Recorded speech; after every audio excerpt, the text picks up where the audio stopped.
the next thing that I want people to know is I consider her a gift from God. And so I treat her just like that. Wow. He is my hero. And what I mean by that is God gave him as a gift to me. And I treasure him just that way. Whatever he wants, I try my best to provide it.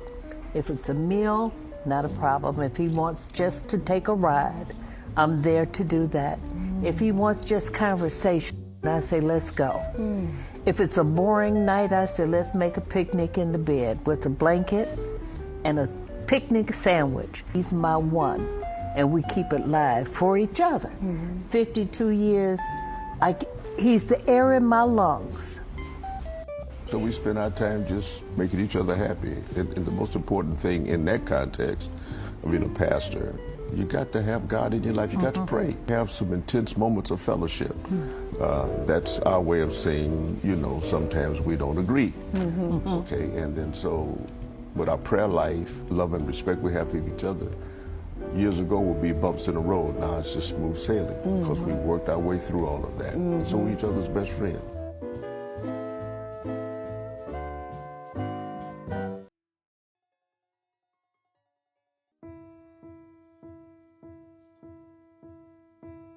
God said it's not good for the man to be only one of his kind. So he made him another kind like him and made that kind a receiver. Therefore, singleness is a state to be pursued, not avoided. Because when you are perfectly single, then God provides the opportunity for you to give yourself away. Very important. To be single should be the goal of every married person even. Because you need to be separate, unique, and whole to offer value to your husband or your wife. See, when you are whole, you're not a burden to your spouse. Oh, I'm going to talk about this for 2 minutes. You should get married because you got so much excess.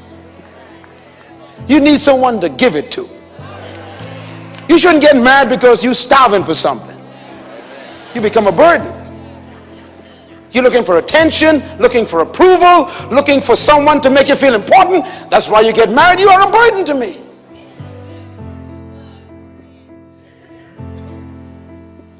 See, if you ain't nobody and you marry someone who ain't nobody, nobody got married.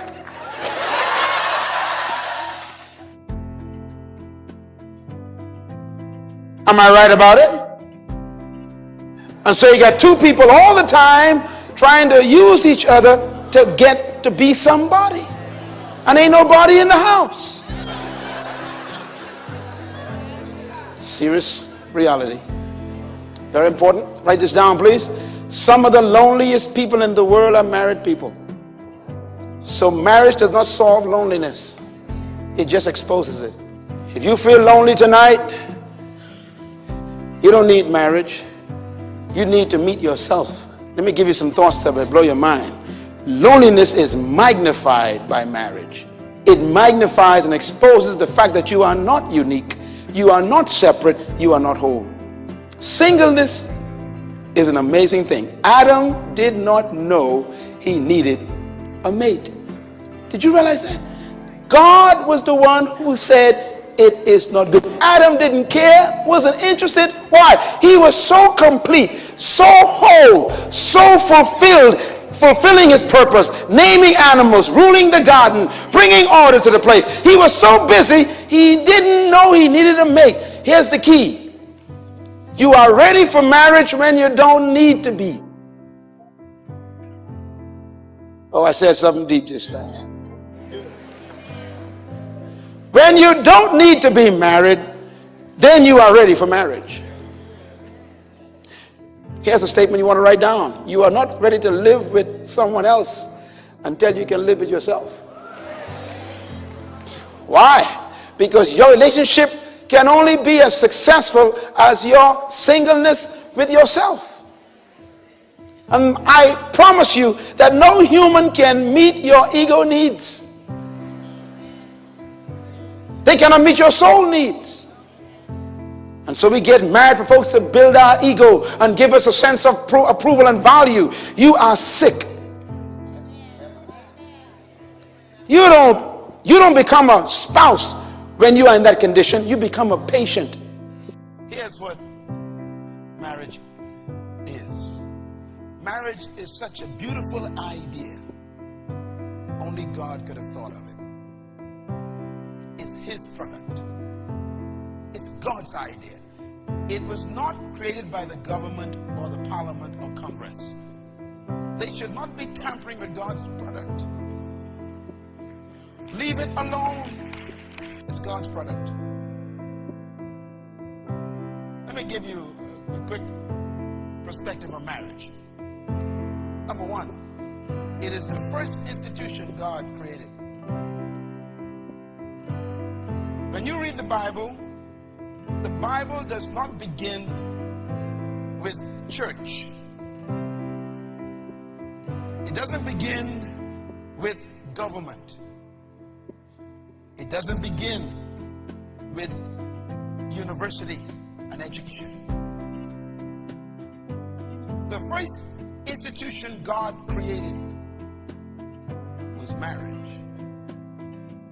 That's important. That means that marriage is the first kingdom institute, which means all other institutes must come from this one. In other words, marriage is the foundation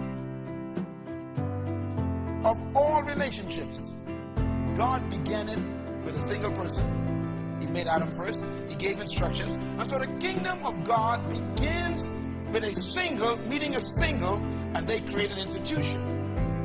Marriage does not belong to earth. It came from heaven.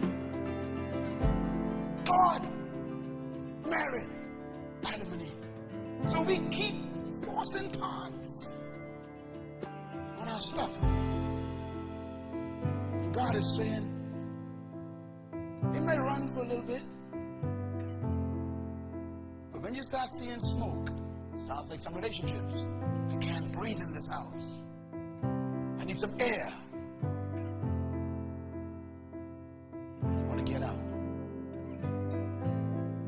God's institution is only successful by heaven's standards. So write this down, please. A successful marriage is only possible within kingdom culture.